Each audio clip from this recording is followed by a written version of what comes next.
Call to order the September 18th school committee meeting of the Rockport School. For the record, let's go around and introduce ourselves. We'll start with June. We'll go around and just introduce ourselves and who we are for the record. June Sanfilippo, Business Manager. Mark Lorenz, School Committee Member. Nicole Altieri, School Committee Vice Chair. Kathy Riley, School Committee Chair. Good evening, Mark Branco, Superintendent. Amy Oakes, School Committee Member. Henry Park, Student Representative. Okay, first thing on the item on the agenda, has everybody had a chance to read the September 4th minutes? Any questions? Okay.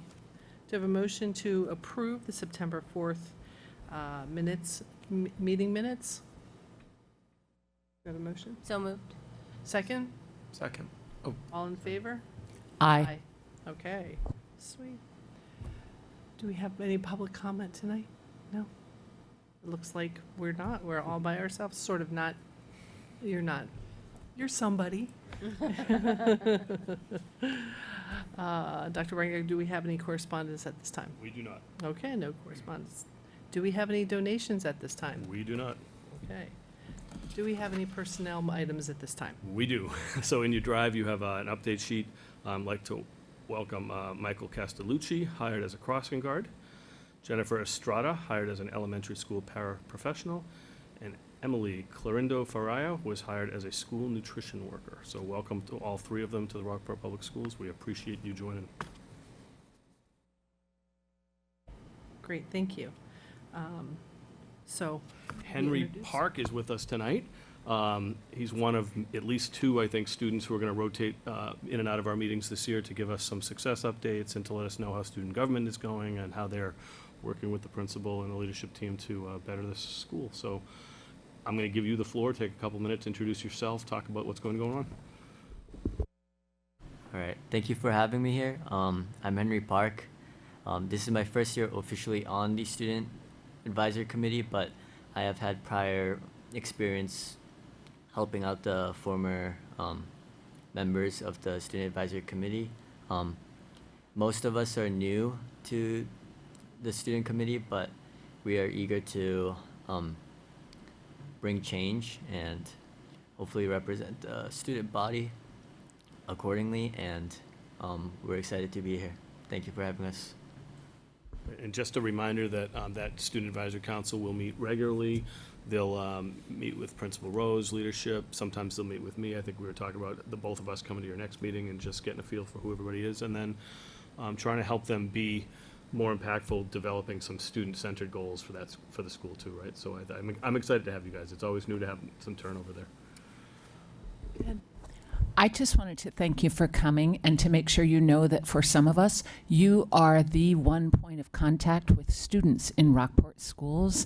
And it matters so much to us because we represent the best interests of you, the student. So it's great that you're here, and we hope you'll encourage other students on the committee to be with us as well. It's nice to have you. What else? Is Principal Rose the staff, I don't know, what do you call that? That's a good question. Have you guys organized and had an official advisor appointed at this point? As of right now, we do not really have quite an advisor. We do have a chairman and kind of a secretary roles divided, but as of right now, it's kind of just us. So my guess is right now the Principal Rose is kind of filling that slot until we figure out how it's going to work. Okay, thank you very much.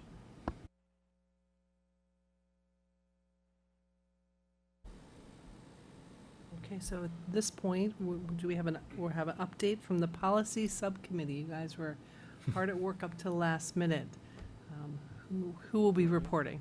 All right. So I'll kind of give a quick overview of our meeting that we had earlier. And if you want to jump in and clarify anything, or if I'm definitely give some more details. So we have,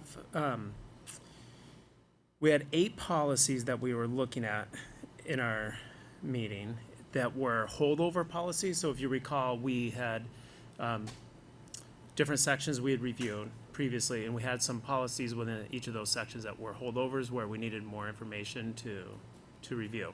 So we went back to look at those.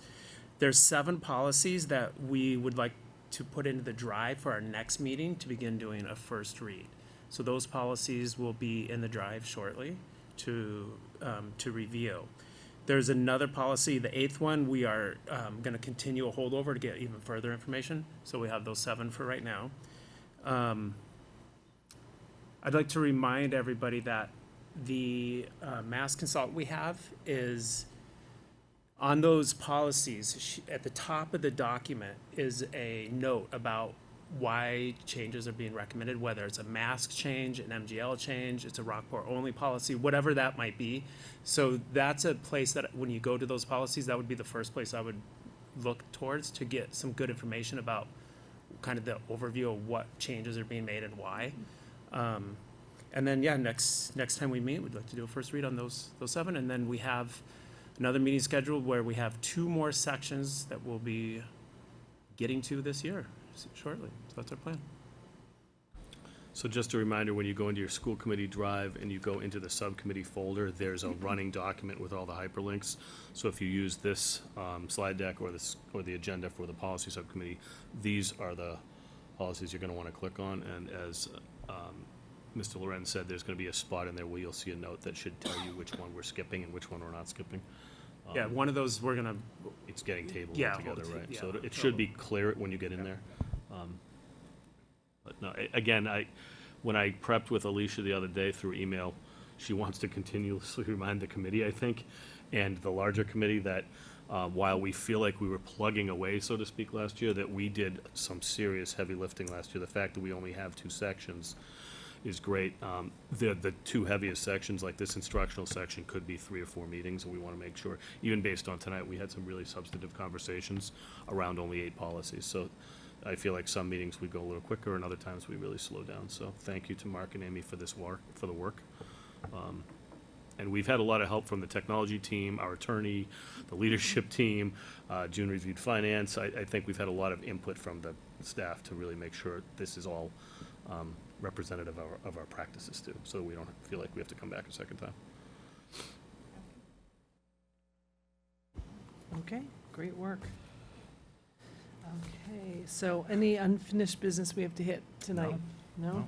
Okay, well then our new business starts with an exciting MCAS review.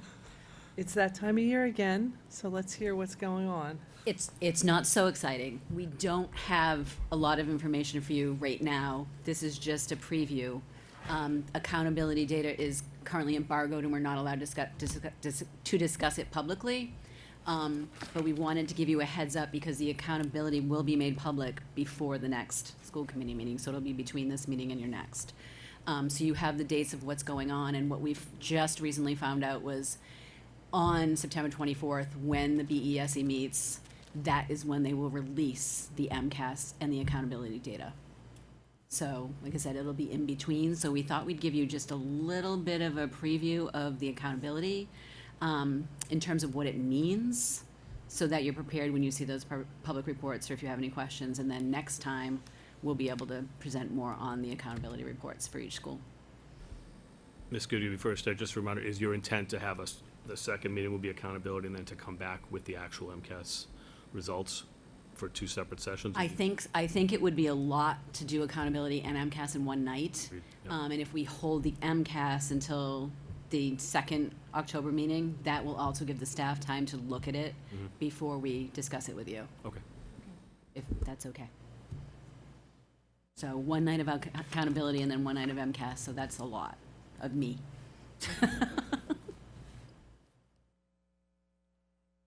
So what accountability is, it answers those 2 questions. That is what it really is about. It's like, how's the school doing and what kind of support do the schools need? And this is just an overview of the 2 scores that come out, because it can be really confusing. One, the percentile rank compares us to similar schools, and we would be a K through 12 school. And then the other one is progress towards targets, so it's comparing us against ourselves based on targets that they set for us. Sorry, I already have a question. Nope, go right ahead. When we're talking about comparing to similar schools, is that every K-12 school, or is that the ones that they identify as our, like, comparables? It's who they identify as our comparable like schools on those group K-12. of Yeah, they schools do. within K-12? Yeah, they'll do schools that are just 3 through 8. They'll do schools that are just 9 through 12. They'll do schools that, if there's missing grades, so we're going to be looking at K-12 that we're comparable to.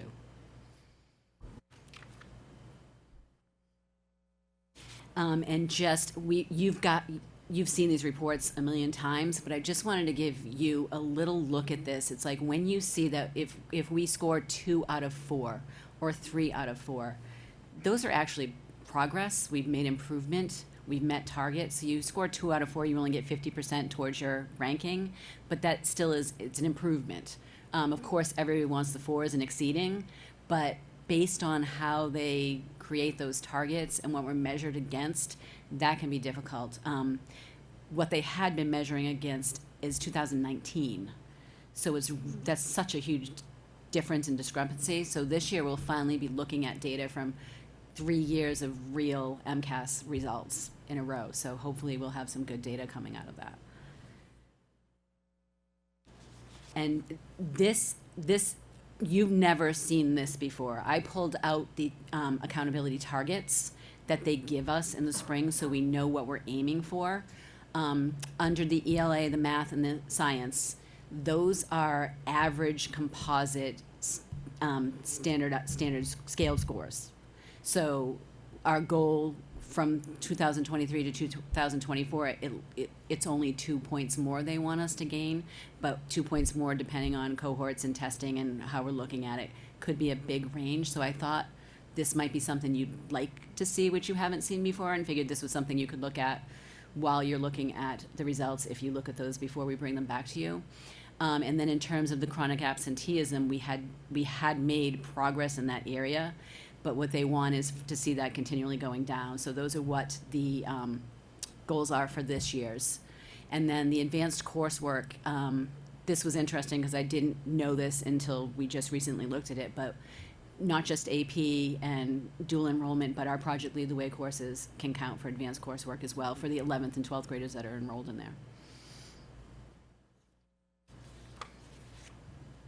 And then this is how they actually determine the categorization of the schools. So the ranges are really, really wide. Those 25%. In the requiring assistance and intervention section, about 15% of schools land there. And then in the not requiring assistance, about 85% of schools land there. So this just gives you when you see where we might fall, you can see what the range was for those, criteria and referenced targets and the percentiles. Is the 15% and 85% split created by the state? The state, everything in requiring assistance or intervention Yes, is so that- actually at the discretion of the commissioner. And so if every single every single school in Massachusetts did an absolutely fabulous job and met their targets, would the state still put 15% of them in that bottom category? That's I don't mean really- to trip you up, but I wonder. That's a good question, and I don't have an answer to wonder. that question. Okay, thank you. I would love someone to ask that question, though. So, Of him, yeah. well, I'll ask tomorrow. You want me to, I'll Yeah. throw it in the chat. Yeah, we do have a webinar tomorrow. Yeah, usually when Mark has done this presentation for you, he's at least been able to tell you what the trends were in the state. But that meeting hasn't happened yet. It happens tomorrow, so we'll get some information from the commissioner tomorrow about the trends. But that's a question I've never heard anybody ask.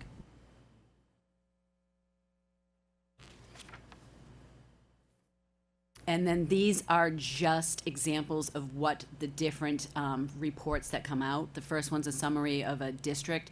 District doesn't get drilled down data. That's a bigger overview of a picture. But not only do we see overall results of students, but then we can look at it by student group. The student groups are high needs, low income, students with disabilities, and then it's all broken down by ethnicity and or race. So we can look at every single student group in there. Oh, and EL. And then for each indicator, achievement, growth, chronic absenteeism, there's another screen for that. When you open these reports, you'll see 2024, but you'll also see 2023 below, so you'll be able to see both.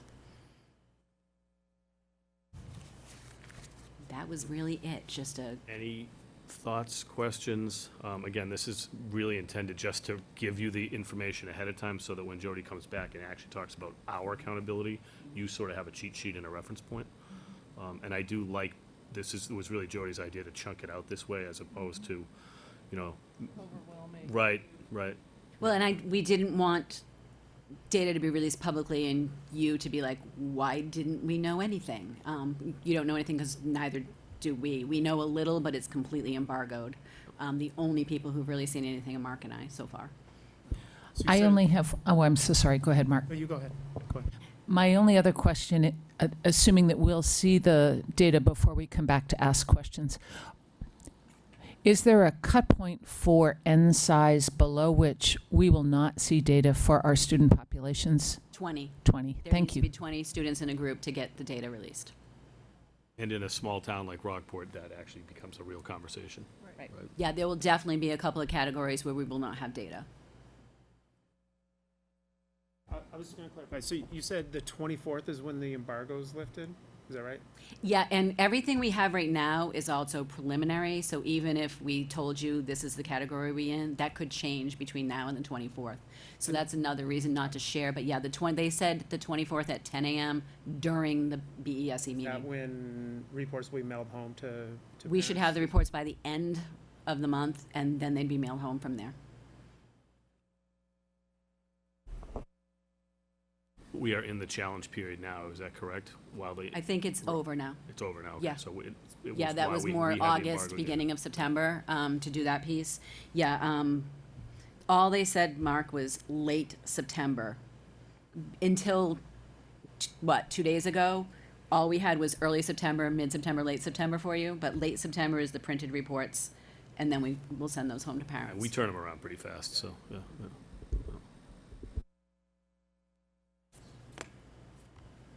Thank you.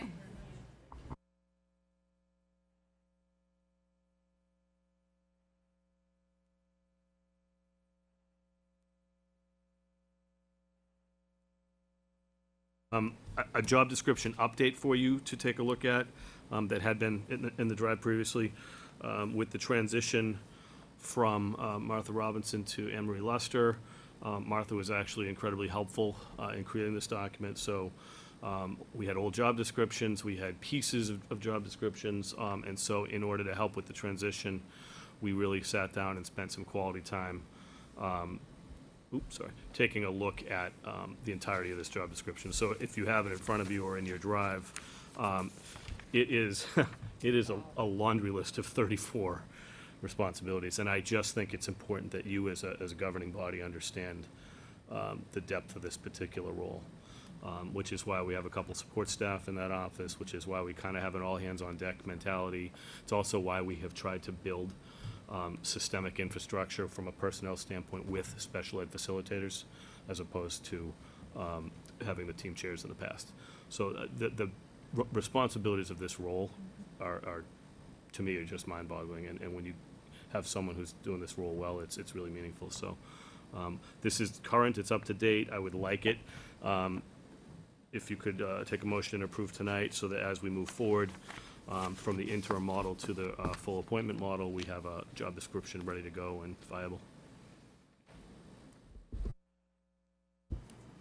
What would you say are the biggest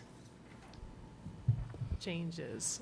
I know it's more in-depth and it's more accurate, but So number 14, service school safety liaison, was something that had been done by that office and just wasn't recognized necessarily, and that's an important role. I'm giving you a school safety update tonight, so you'll hear a little bit more about the kind of chain of command and the order of events for that group. I think just the remaining current on the legislation and information, that's a big one. This office is really the point person to ensure that we are, legally correct in all of our practices and our progress and our staffing. There's three or four audits every couple of years, right, that come out from the DESE that department has to navigate.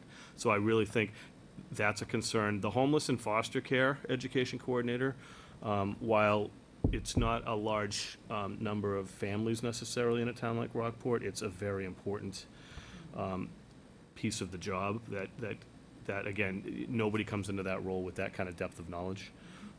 So there's a lot of professional development training.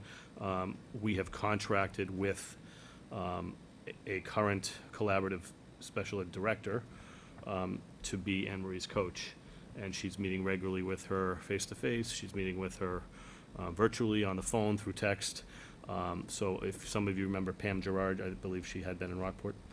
So Pam Gerard has signed on to be Anne Marie's coach through the DESI coaching model, and it's a fantastic relationship. So I feel like she's in good hands when it comes to making sure she's up on a lot of this. I think also, if you look at the monitoring of the district and school level improvement planning, you'll hear more of this through MCAS, but I don't want to just hang on the almighty MCAS. We're going to have a lot of data when we start talking about progress monitoring, now that Jody's position is in play. She's already met with the curriculum coordinators, I believe, at least once at the elementary and middle high school level, to really talk about what it looks like to move our kids forward in a growth-oriented manner. And we want to make sure all cohorts are moving forward, and so Anne Marie will be part of those conversations to make sure that our more struggling learners are really also demonstrating growth and achievement in Rockport.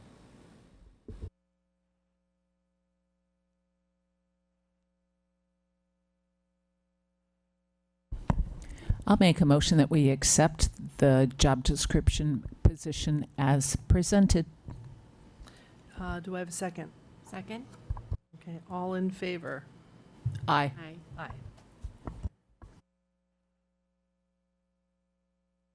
Well, this is a little more fun. So in your drive, shut myself off.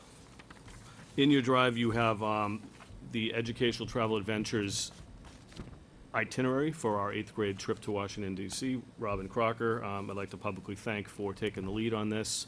None of these kind of trips and extended educational opportunities could happen for our students if it wasn't for some fantastic dedicated educators who give up tons of personal time, sometimes personal expense, just trying to put things together and really provide these. I have gone on this trip myself, I think with schools, dare I say 10 or 11 times in my career, as a teacher, as an assistant principal, as a principal. Maybe some days a superintendent would be kind of cool. So just to round it all out. But this I could go on this one every year. It's a fantastic trip, I think, from an international lens. And, when we talk about getting kids off the island in Rockport, I think this is just one of the many, many ways we can do that. So thank you to Robin. Thank you to the staff who are supporting her. So as you go through this itinerary, you can see that, and I'll just step you through Robin's slides a little bit, because I felt like these are the questions that would be on the table. So if you recall, we talked when we approved the Spain trip at 2 meetings ago about kind of cleaning up the information. So I kind of had Robin template it out for me and with me, and she's done a nice job. So if these formats work, I think it'll be much more informative for you all as a committee. So just a little primer about who will attend and what all of the curriculum connections are.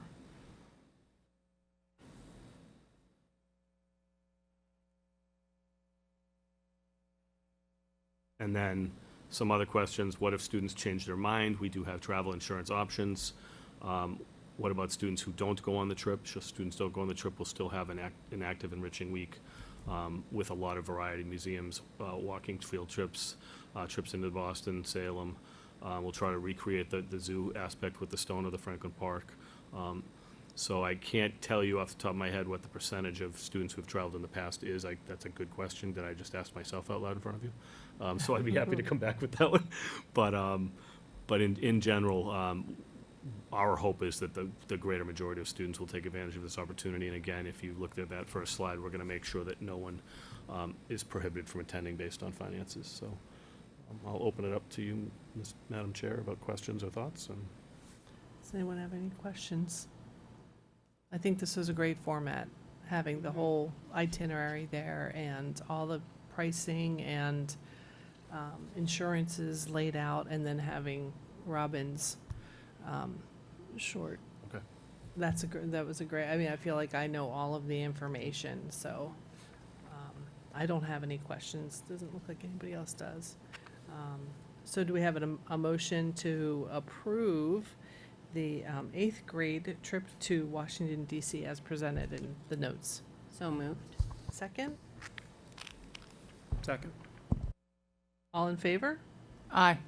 Aye. Yay. Thank you very much. So it's hard to believe that it's already that time of year, but June, it's already that time of year, that we're talking about capital improvement. The town administrator pushed the button on that email as it was anticipated within the past few days.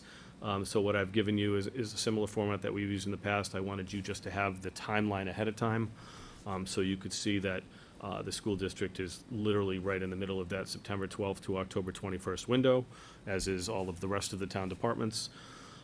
We roll out a 5-year plan that is sort of iterative, depending on how things are going. So we laid that out for you last year, so we'll do the same exact thing. We'll come back to you. Our submittal date is right before, I think, the November meeting, or right, we only have one meeting in October, so I think it hits in the October 21st. So what we'll do with that first November meeting, which is what I did last year, is I'll come to you and give you an overview of everything that was submitted in a chart format and in the slides, and we'll have a good conversation about how we rank ordered the ask, so to speak.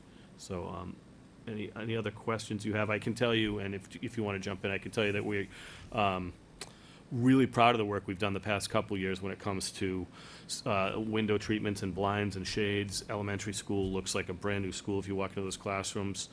We tore out all those old, split three-quarter rugs. The band room over at the high school, middle school is unrecognizable as the same room it used to be. Unfortunately, that was a necessity because of the roof, but we've done a lot of good work. And I think what's important for you and the public just to hear is these are the buildings we have, right? I know the town's discussing overhauling the town hall as well. These are the buildings we have. I don't see us going to the MSBA in our near future asking for a building project in the Rockport Public Schools. So we need to really take care of the envelope of our buildings, take care of the inside of our buildings, and work with the town to the best of our ability to fund what we can fund. And this is just one of many mechanisms that we've used. Anything you can think of that I'm missing? The town has taken over, like, for example, the roof on their own, outside of our ability. Capital, we've also had generosity of town donations in the past, and we've also tapped our reserves. So it's a combination, and we've done I think a great job with what we have financially to achieve what we've done so far, especially in the last few years. I think what's hard is I feel like we've been in reactive mode. We've been very reactionary, at least in my short period of time here, and I would like to think we could get out of that, that we're always going to have to react to something, but I feel like now that we're starting to get a handle on having outside people come in and, do an assessment of our roof, do an assessment of our HVAC, that kind of work. Not that we'll ever be fully caught up with it because of the financial aspect of it, but at least we'll be on top of that tick list, so to speak. I just don't want to be caught in a situation where we have, young kids in 55-degree classrooms or literally a waterfall in a classroom in somebody's work environment, learning environment. We should never find ourselves in those kind of situations. It's embarrassing, it's inappropriate, and we just need to do our best to stay on top of it. So I applaud everybody for pulling together for this, and thank you to June and Kirk, because they do a lot of the heavy lifting, working with principals and me to make sure we get a good quality ask. And it was around $350,000-ish last year. Am I ballparking that? That sounds about right. Who's on the capital improvement committee? Is it? I have to look at the town website. Yeah. Yeah, specifically, I wouldn't have the names, but you're usually having a few members of the FinCom, selectmen. Are there any members of the public? Do you know? I don't believe so. No. Yeah. Taken from different boards, different town departments? Each other department doesn't have a rep. They present to the Gotcha. Finance Committee and the Board of Selectmen. Well, and they've been really strong to work with, too. They've been a very good group to work with the past 2 years that I've been around, so.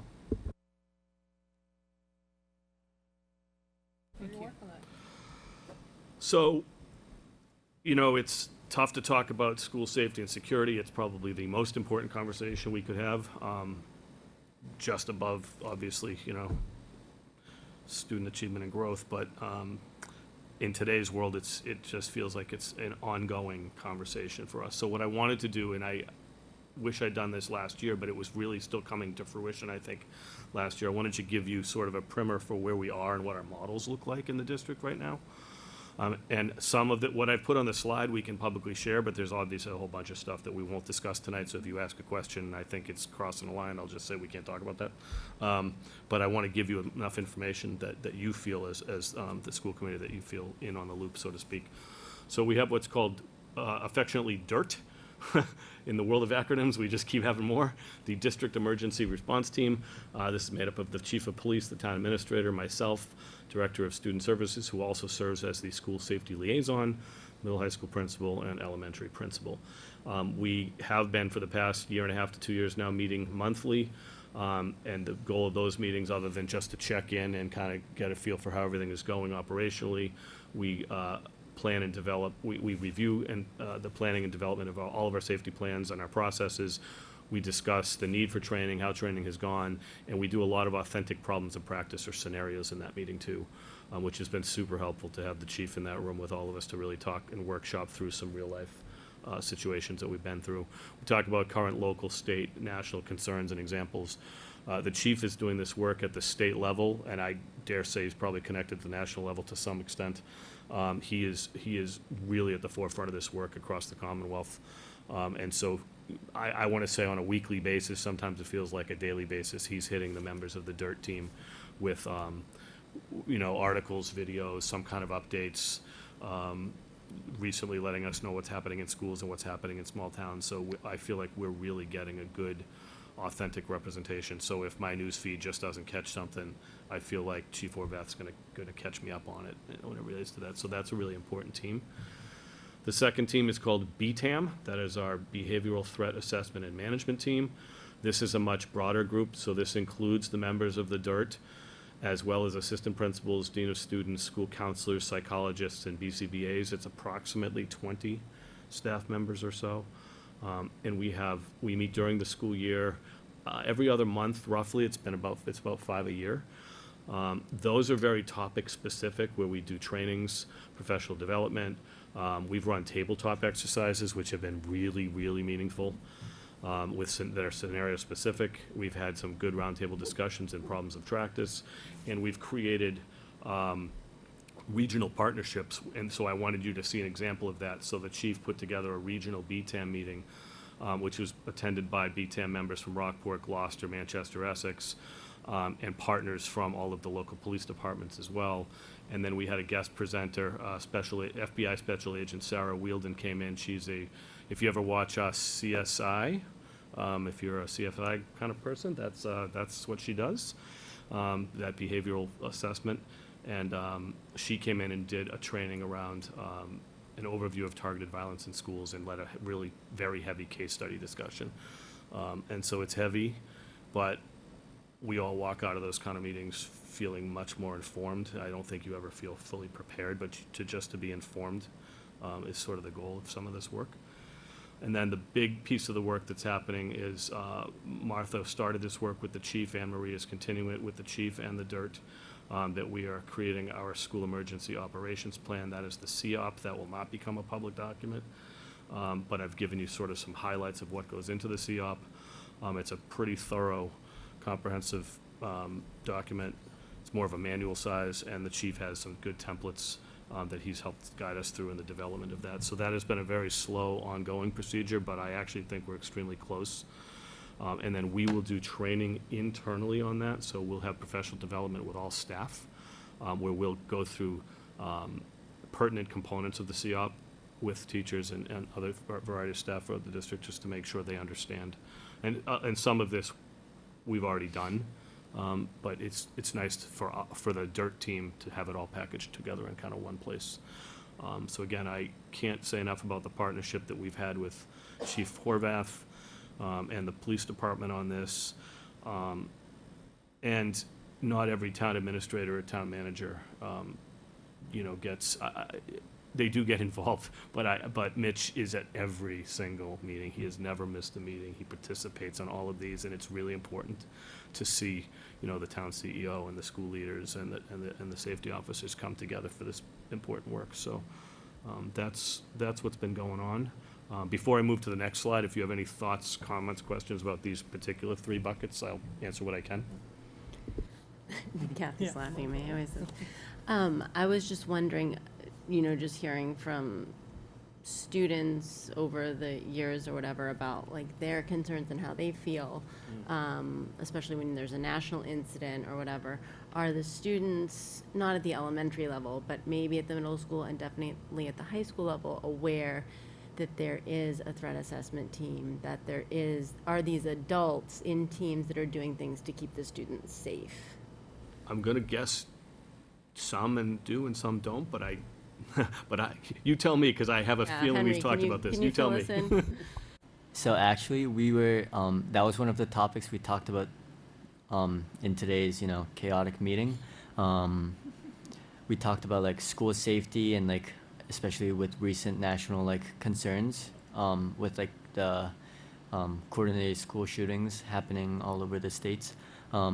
We talked about possibly like increasing security measures, but all of that was talked about without any knowledge about any of these precautions. We sort of didn't know these existed.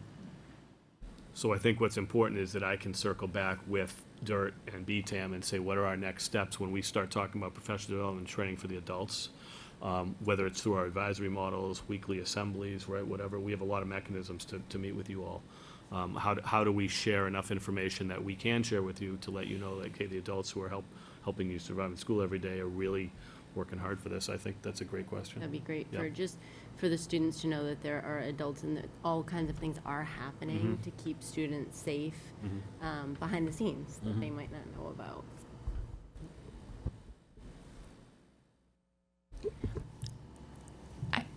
I'm going to reveal my ignorance, but I'm pretty sure we have an SRO who has an absolutely gorgeous dog, a big magnet. And I don't see the word SRO.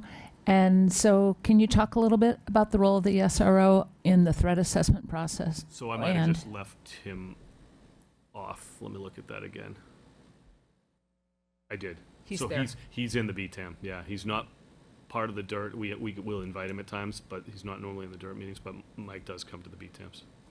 Thank you, good catch. Well, and then I have just one other question, and again, the police chief might not want to talk about this, but in some communities, police departments would trade schools to run their drills. So they would be in one school in one community this month, and then next month they'd drive 4 miles away because they'd certainly be called if there were an incident there.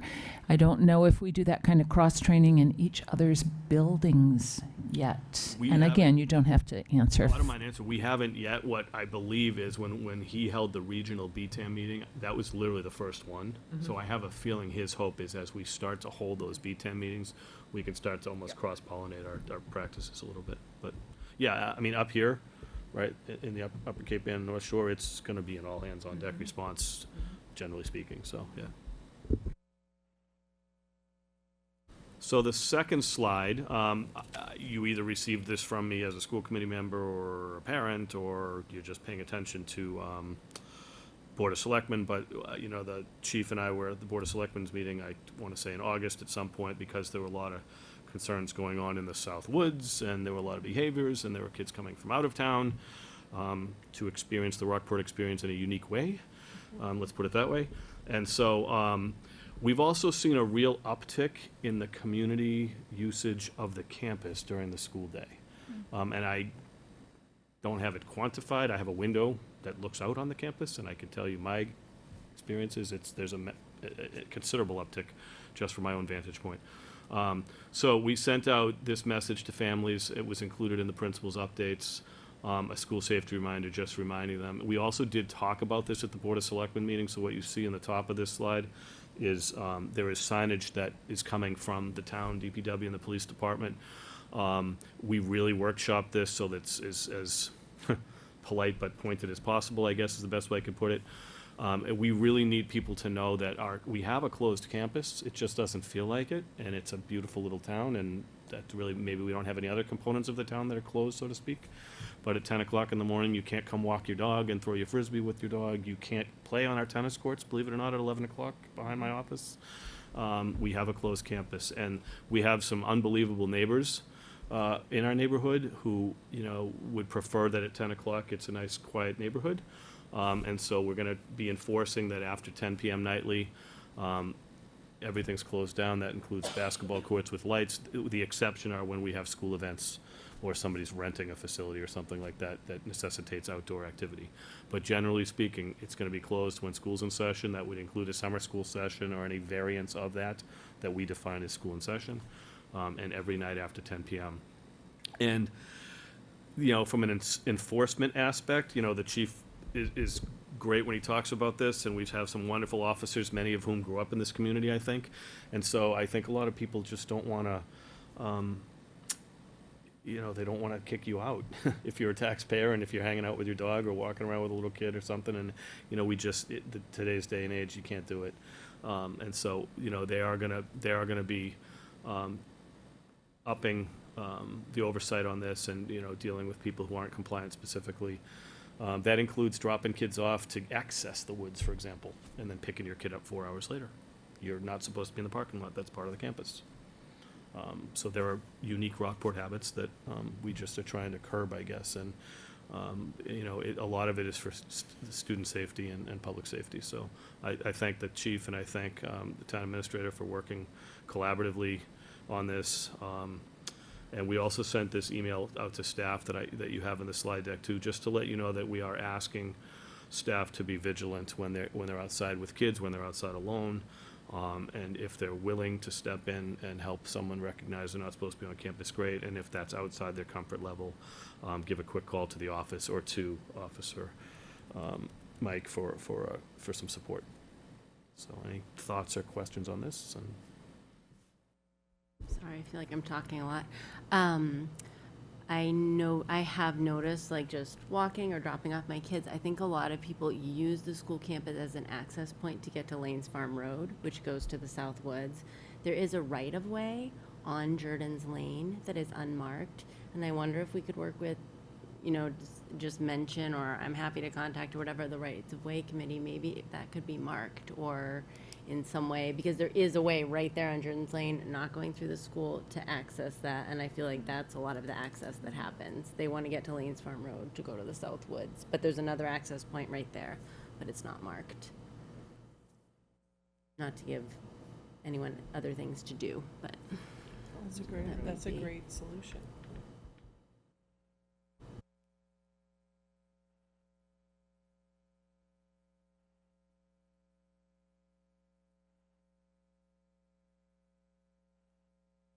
really, I- throughout the year.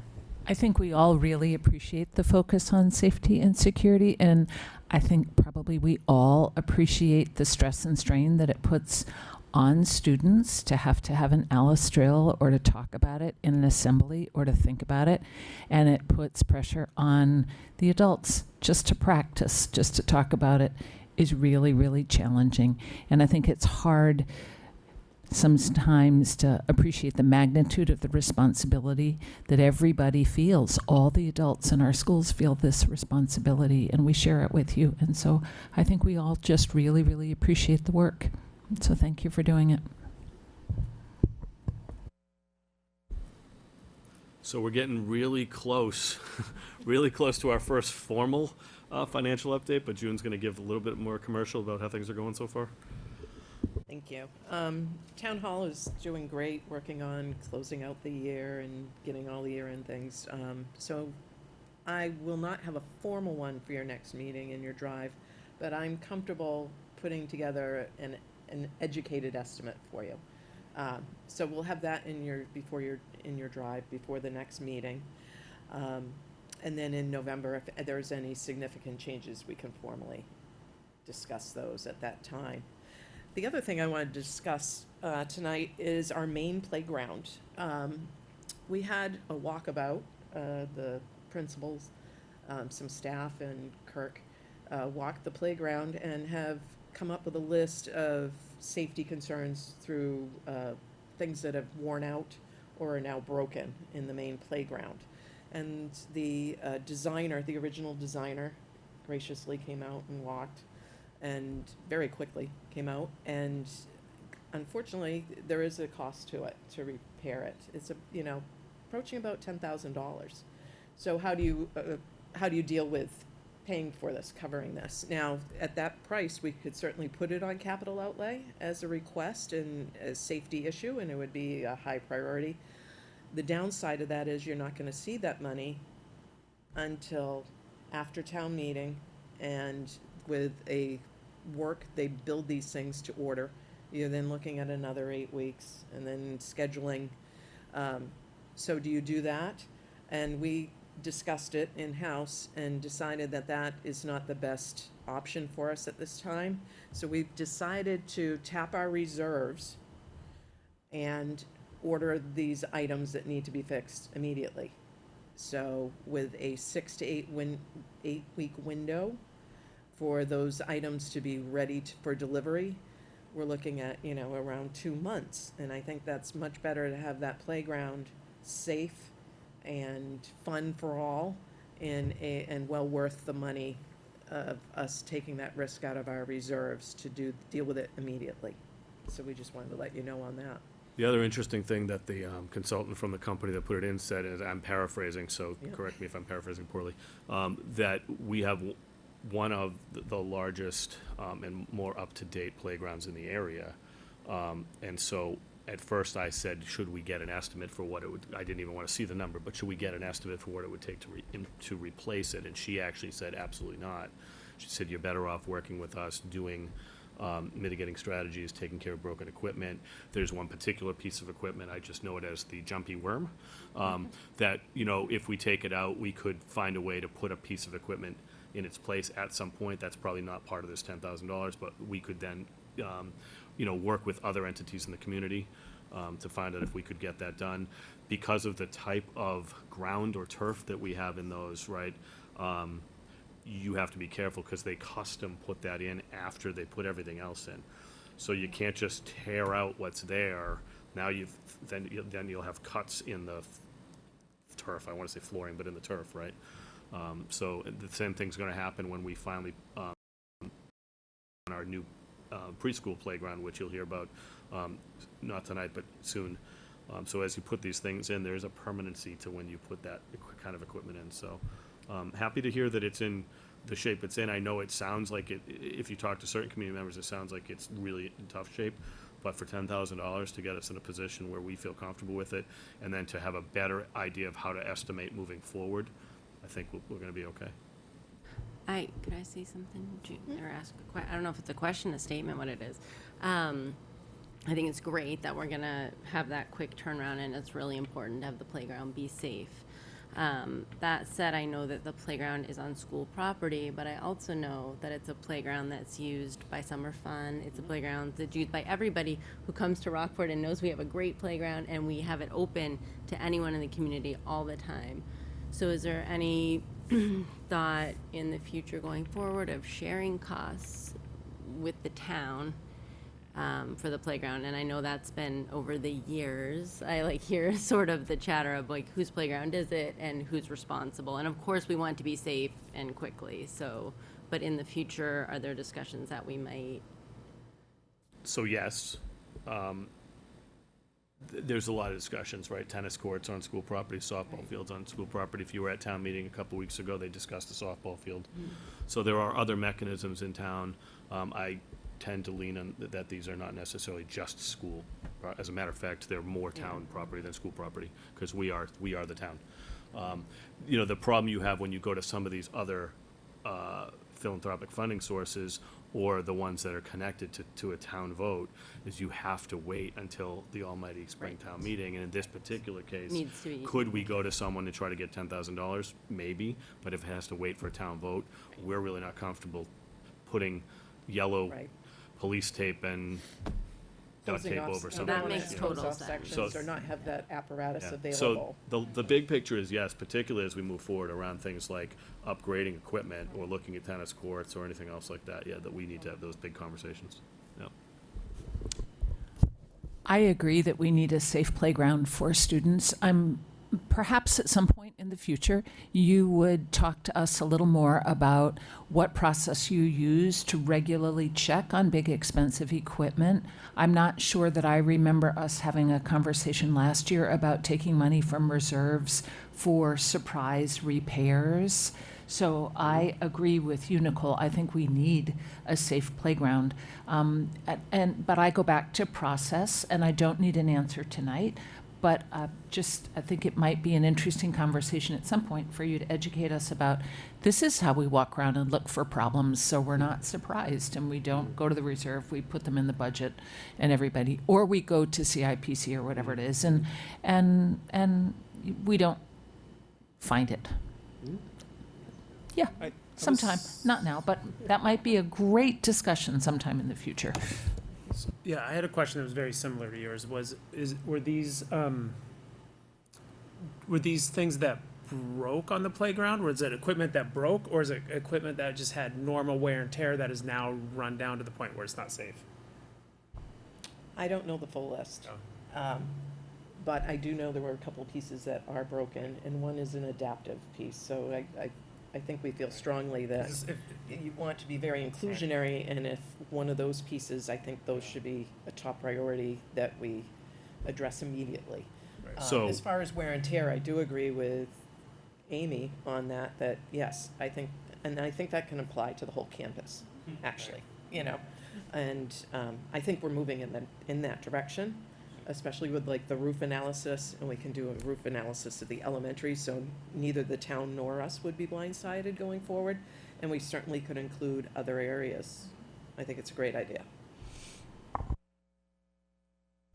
Yeah, and I'm not sure I necessarily am differentiating in my brain when I saw the list between broken and wear and tear. I mean, I guess I'm just it's wondering, not like, wear and operational. tear to me is like, maybe we, saw this coming, or in the future at least kind of have Right. it on the plan, maybe part of the 5-year cycle for the Right. capital improvements or Yeah. other upkeep.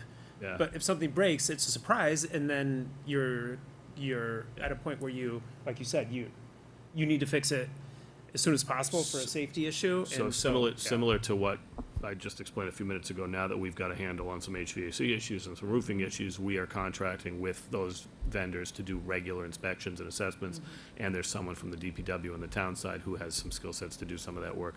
The same thing will happen here. Now that we have a contact with the playground company, we'll probably contract with that particular person or company every year in the off-season, so to speak, to come in and give us a walkthrough and say, oh, that's still good, that's gonna be gone in a year. So I feel like it's not unique to Rockport. It's such a cop-out when I say stuff like that. It's just, we're such a reactionary industry sometimes when it comes to public education, and it is frustrating, because you wouldn't do that with your own house. So we just have to get better at it. I guess maybe one elephant in the room is it incumbent upon the school custodian, the school principal, the school superintendent, or is it DPW who should be walking the playground looking for equipment that's near the end of its life? And again, I don't need an answer to that either. I understand these are shared facilities, and I understand that the town provides a lot of property management support to the school system, but it's the school system reserve that takes the hit when we discover it. And so I just think anything we can do to be really proactive is a good thing. I agree. I would say, for your question, I would say from what I understand, the list is mostly broken. So you can't predict when all of a sudden a crack is just, is gonna happen in a swing or at the dome or whatnot. As far as wear and tear, yes, that's a great idea. We do need to know that, all right, you have 2 more years on this piece of equipment. Whatever. You have 5, you have 10. And then you can make a plan going forward where, exactly. But when something breaks like that on a playground that's used so heavily, I guess sometimes the school will have to take the lead, and then maybe in the wear and tear, we can ask the town for assistance or philanthropists or whatnot. But then, yes, then we can actually plan it and see how it should be funded. What the town administrator and I have started a workshop is taking the lead and then share costs, right? So that's the model that I'm comfortable with. Maybe the school district takes the lead on going to get the right person to be the vendor, but when it comes to the price tag, 10 grand isn't gonna break the bank, but $100,000 playground or a $350,000 roof job would have, right? So that's a different conversation, but I think that partnership is moving forward, so. Thank you. Great discussion. Any further school committee discussions? Anything else? Anybody's mind? Yeah. I did notice, I got a mailing from the mask for the conference they have upcoming. So they have the dates and the panels that are gonna be happening, so I don't know if we're planning on still purchasing tickets for. I'm glad you brought that up. So what I can do is I'll shoot an email to Kathy, and then, you know, Amanda and I will take care of, you know, purchasing tickets and reserving enough. I'll just, once you guys have time to look at the agenda and look at your own personal calendars, just figure out who's coming on what days. And if it's too early to figure that out, I think what I did last year is I just bought 2 or 3 for each day. And then Glenn Kuchar, just when you got there, I think somebody dummied up the badge with the right name or something like that. So there's always a workaround. So, yeah, if you can tell me what day you're coming, great. If not, Kathy, I can minimally just buy. They just came out, I think. Yeah, yeah.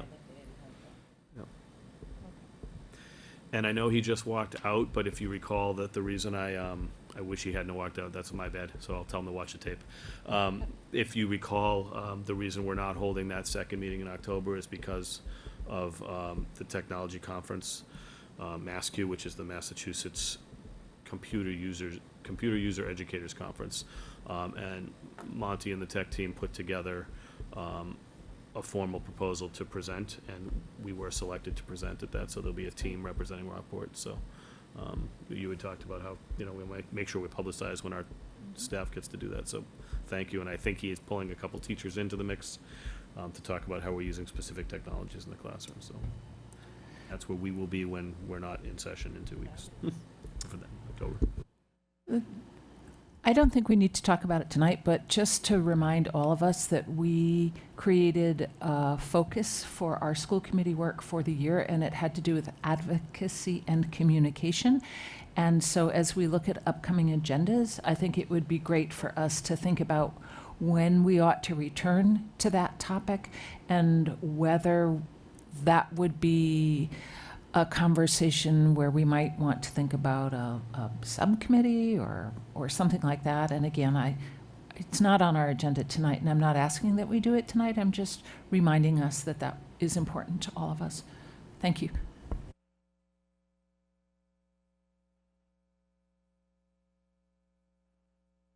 Do we have a need for executive session tonight? Oh, yay, okay. Do I have a motion to adjourn this evening's school committee meeting? So moved. Second? Seconded. Okay, if you want to stay. All in favor? Aye. Aye, okay. Good night, everybody. Thank you, everybody.